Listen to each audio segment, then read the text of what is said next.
So at the end of Parsha Shmot, we have Avrohom, who, as we know, reluctantly went on the shlichus, but finally he acquiesced. He met up with Aaron, and he comes to Pharaoh. Things don't go too well. Pharaoh says, what are you doing? And he threw him out, and he not only didn't listen to Moshe Rabbeinu, which in a sense was predicted, but he made matters worse.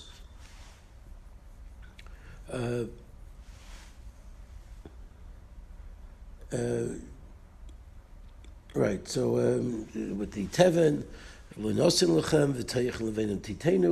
so basically there was a worsening of the situation. Hashem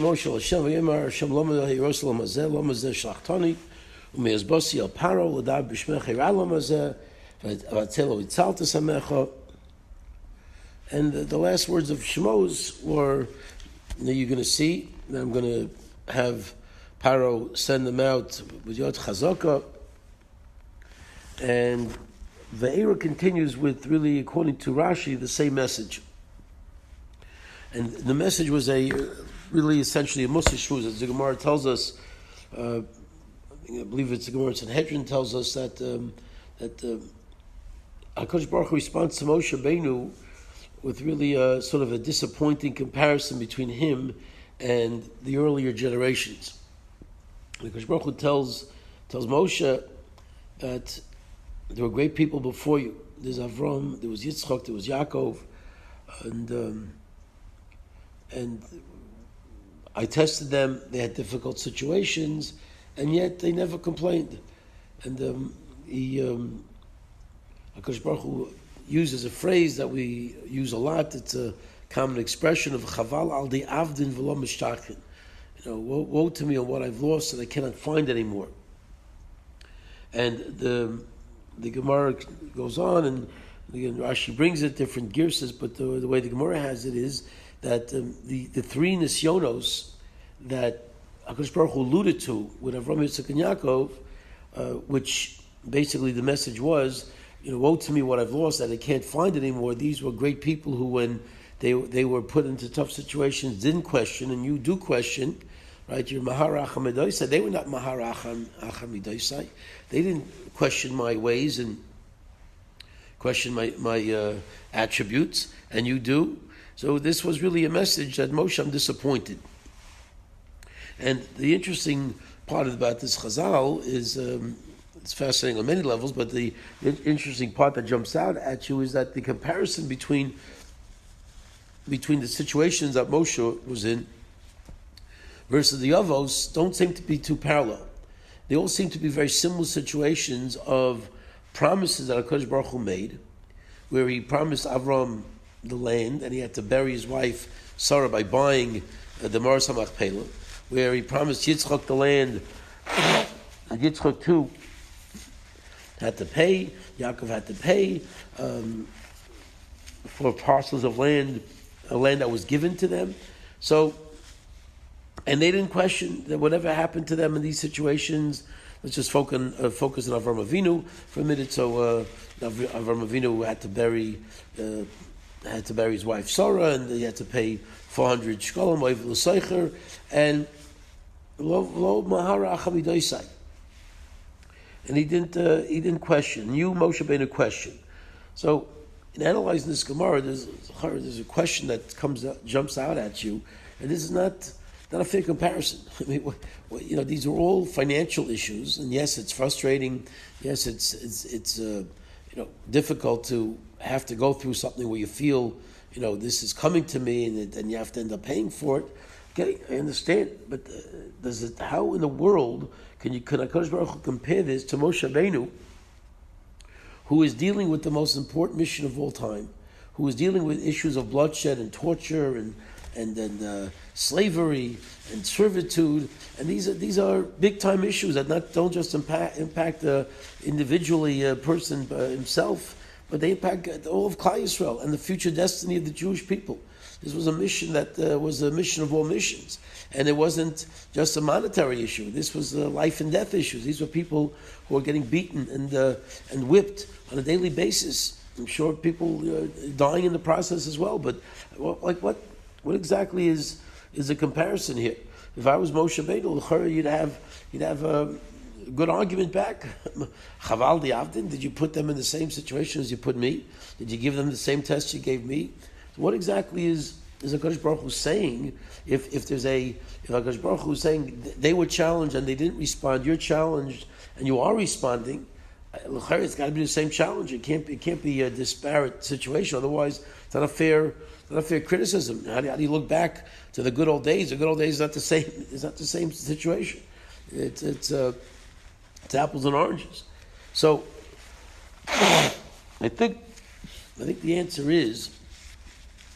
I think also, and it really presents an important concept just in general in the issues of bitachon, and when people have tough times and tough challenges, to really sort of get at the root of the issue, and I think what we see from here is that really Moshe Beinu, in his greatness, we know how great he was. Of that there is no question. And in the comparison, from the very fact that the Gemara does make that comparison, that HaKadosh Baruch Hu did say Chaval di Avdin, I think we see the aside that despite all of the emotional issues that were going on around him, despite the fact that people's lives were at stake and the future of Klal Yisrael was at stake, and certainly the drama surrounding his particular Yisrael was very different than the other Nisyonos. That was never the issue in Moshe Beinu. Great people who truly understand the midos of HaKadosh Baruch Hu never really ask the typical question of why. Why is this happening? HaKadosh Baruch Hu, why? It's just not fair. What did I do to deserve this? Or all the typical types of emotional responses that we see from people. And at the time that they're going through it, certainly anybody who asks the question on the Holocaust, why, we can't put them down. Certainly if they went through it and they lived through all that horrors, we're not here to judge anybody. But people after the fact who ask that question why, really it's an emotional question, not an intellectual question. Because the same way that if Moshe Beinu had allowed the emotions to set in, that would have been a question that a truly great person of Moshe's stature would never ask, because he knows that on the whys we're never going to get it. What, I'm just going to understand HaKadosh Baruch Hu's ways? We can go, go down to Children's Hospital right now, Nebuch, Rachman al-Tzad. You see babies and children in cancer wards and fighting all these diseases and difficult. We start trying to figure out why. So the question of why, whether it's on one child or 1.5 million Rachman al-Tzad children or 6 million Jews, it's the same question. Or it's not even a valid question. The only valid question here that could be asked, which I think what HaKadosh Baruch Hu is focusing in on, which is really the exact same question that Moshe did ask, that Avrohom and Yitzchak and Yaakov could have asked, which they didn't ask, is HaKadosh Baruch Hu, the midwives side of HaKadosh Baruch Hu. HaKadosh Baruch Hu, I don't really get the inconsistency. That's the question.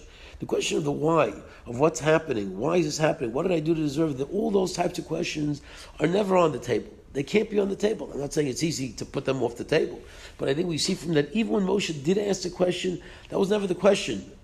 Hey, it's not fair. What do you mean it's not fair? We're here to judge HaKadosh Baruch Hu, we're here to figure out. His question was only one question. Pharaoh. HaKadosh Baruch Hu, one of your attributes are emes. One of your attributes are truth. And I don't understand. The Hirach Midosai was the issue of where do I see? I don't see the emes of HaKadosh Baruch Hu. When you promised me things are going to get better, now things have gotten worse. That was the question that could have been asked, and that's really not coming from an emotional distraught over a tough situation. Because as Klal Yisrael's gone through tough situations, and the attitude needs to be, again, this is not criticism, it's the fact that we have to work on our bitachon, that when challenges do come up, because Baruch Hu knows the best, he's Gamzul Toivin, he has cheshbonos.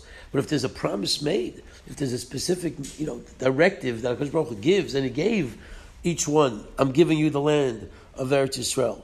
And the question could have been, Rabbanu Shalom, is this emes? Is it really fair? Is it right that once you tell me Eretz Yisrael is mine, and now I have to, now I have to pay for it? Then it's not mine. That's a question which is not really rooted in an emotional, overwhelming situation. It's rooted in am I able to see a kasha, to see a stira in HaKadosh Baruch Hu's message, similar to Ki Yitzchak Yikar Lo Chazara. Yitzchak is your child, and then you tell me to shecht him. Same type of question. Some Girsas Taka learned that way because that was the nisayon. Because that too would have been that question. It's not so much about how can I kill my child. It's a question of how does this work out with your emes of your promise to me earlier. That's the only question. Questions of why me and all those other types of questions that, again, when we're going through it, are not easy, but still we have to sort of see from this concept that's not the question that great people ask. Okay, even the greatest people don't ask any questions. The greatest people just they move on, and Avrohom Yitzchak Yaakov didn't ask. Moshe Rabbeinu, who allowed that moment, so to speak, of weakness to come in, it wasn't because he was overwhelmed by the drama of all these millions of Jews. It was because he was given a promise that he didn't see how that promise was being actualized based on the facts on the ground. So he says, Rabbi Shalom, I don't get it. You told me one thing and now another thing is happening. It's a different source of the question. Even that we see really shouldn't be asked. But that's already a more it's a more balanced situation. It's exactly the same question, because when if we're being maharach and midos of HaKadosh Baruch Hu, okay, that's the same question whether it's a small distortion of the truth, or whether it's a large distortion, whether it's a smaller lie or a bigger lie. So you can't really use those concepts relating to HaKadosh Baruch Hu, but that was really where Moshe was coming from. So certainly you see the godless of Moshe. Lamai said even when he asked a question, he didn't allow the emotions to get in. He kept the question exactly the way it could have been or should have been on his level of what he thought was appropriate. Even a higher level was Avrohom Yitzchak and Yaakov, Chaval Diavdin, that they had these types of situations hit them, and they still, even they didn't ask. But to allow the emotions to overwhelm people, to allow situations where, yes, as tragic as it might be and as overwhelmingly difficult as it might be, to start saying, hey, HaKadosh Baruch Hu, what did we do? This is not fair. Those questions, people who understand HaKadosh Baruch Hu, understand the ways of Hashem, they don't ask those questions because they realize that that's not acceptable. It's not shaykh to ask such a question. We don't know, because HaKadosh Baruch Hu's ways are way beyond us. So Bez Hashem, we should learn from here to chazik and the bitachon and the trust in HaKadosh Baruch Hu, Bez Hashem, and that's chus. We'll go mechayil chayil, and through the ultimate bitachon, which is really what we need, we'll be zocher Bez Hashem to be a Meshach Meher B'meinu.